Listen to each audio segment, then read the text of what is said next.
Concorde first flew in 1969.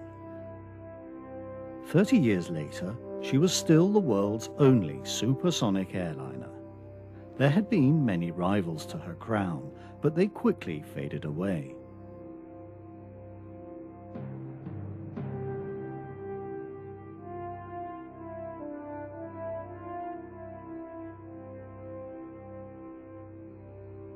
And despite her age, she never failed to win new admirers. It was not just her awesome speed, but also her elegant, purposeful lines that stirred so many souls.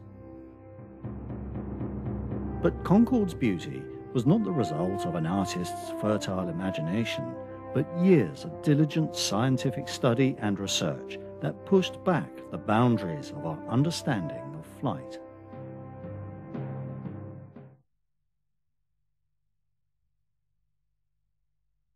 By March 1969, Concorde was cleared for takeoff at last.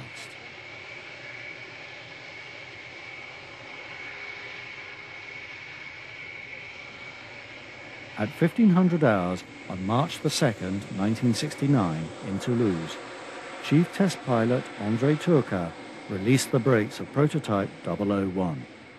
With engines on full reheat power, they made a thunderous, glorious noise. With the whole world watching, Concorde 001 and the hopes of a new Europe took to the air.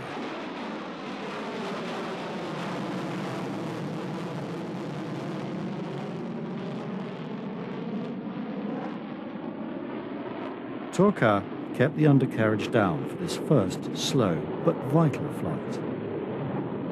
On the flight deck, every last detail of the prototype's performance was monitored and logged.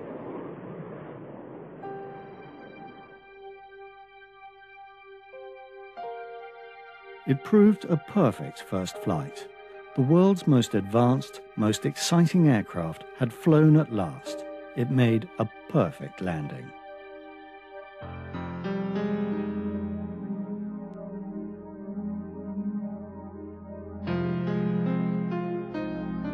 From this moment on, André Turcat's name rang around the world.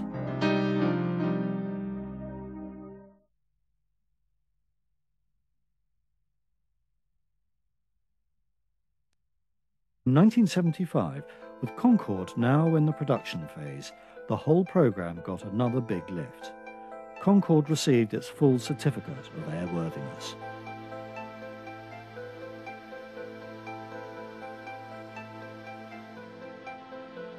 At last, Concorde was cleared to enter service and to carry fare-paying passengers. 2 cabins accommodated 100 passengers, served by 2 galleys. Travel agents were overwhelmed with applications for tickets.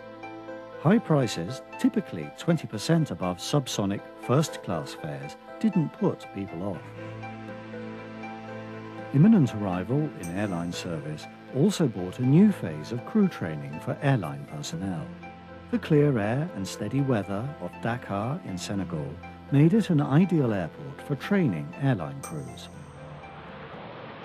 Takeoff after takeoff proved the point that Concorde's makers had stressed right from the start, that Concorde would be just another easy aircraft to fly, easy to fit into airport arrival and departure schedules.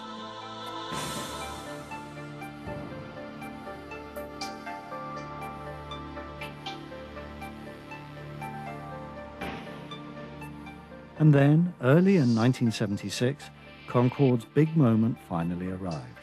Its first scheduled flights with fare-paying passengers. 2 production aircraft took off simultaneously, one from Paris, one from London. It was a double moment of triumph, a new era in air transport, a tremendous success for its designers and for technology.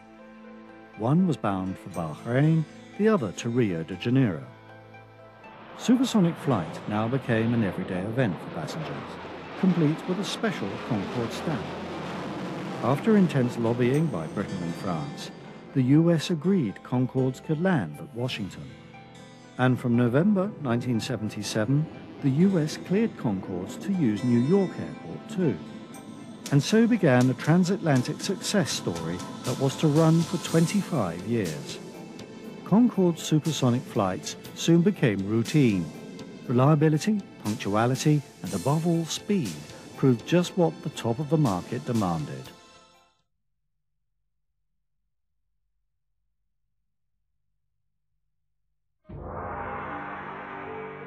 For nearly 30 years, Concorde enjoyed a relatively trouble-free life. But on July the 25th, 2000, tragedy struck. An Air France Concorde taking off from Charles de Gaulle Airport outside Paris crashed. There were no survivors.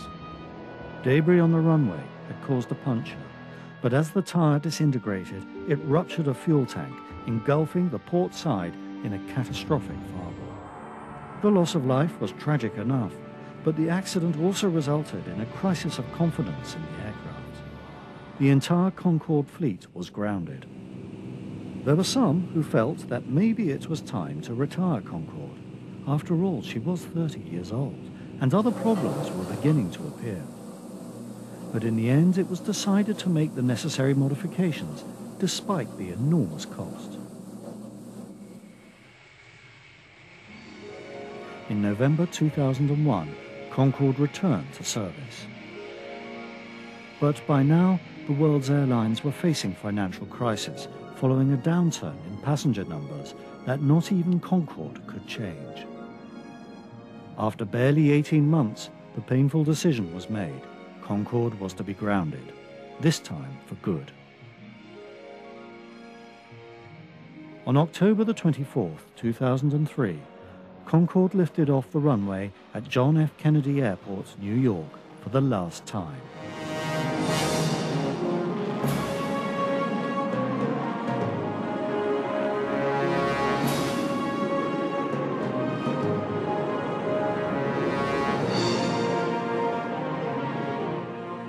Thousands gathered at Heathrow to greet her and two other aircraft.